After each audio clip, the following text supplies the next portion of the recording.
അഖിൽ സത്യനൊപ്പം കോമഡിക്ക് പ്രാധാന്യമുള്ള ചിത്രത്തിൽ നിവിൻ ഒന്നിക്കുന്നു. ഒപ്പം അജു വർഗീസും.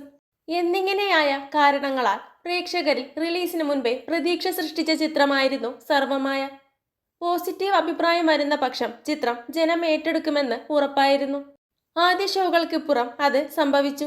സോഷ്യൽ മീഡിയയിലും നേരിട്ടും ചിത്രത്തിന് വൻ മൗത്ത് പബ്ലിസിറ്റി ലഭിച്ചു. അതോടെ ചിത്രം ബോക്സ് ഓഫീസിൽ കുതിപ്പും ആരംഭിച്ചു. ഇപ്പോഴിതാ ചിത്രത്തിന്റെ ആദ്യ ദിന ആഗോള കളക്ഷൻ കണക്കുകൾ പുറത്തെത്തിയിട്ടുണ്ട്.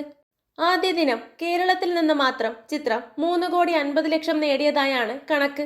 ഗൾഫിൽ നിന്നും 3,05,00,000 ചിത്രം നേടിയതെന്നാണ് ട്രാക്കർമാർ പറയുന്ന കണക്ക്. ഇതര സംസ്ഥാനങ്ങളിൽ നിന്ന് 40 ലക്ഷവും ആദ്യ ദിനം ചിത്രം നേടി. നോർത്ത് അമേരിക്കയിലും യൂറോപ്പിലുമൊക്കെ ചിത്രം റിലീസ് ചെയ്തിട്ടുണ്ട്. ഇതെല്ലാം ചേർത്തുള്ള ആഗോള ബോക്സ് ഓഫീസിൽ ആദ്യ ദിനം ചിത്രം നേടിയിരിക്കുന്നത് 8 കോടിയോളമാണെന്നാണ് ട്രാക്കർമാർ അറിയിക്കുന്നത്.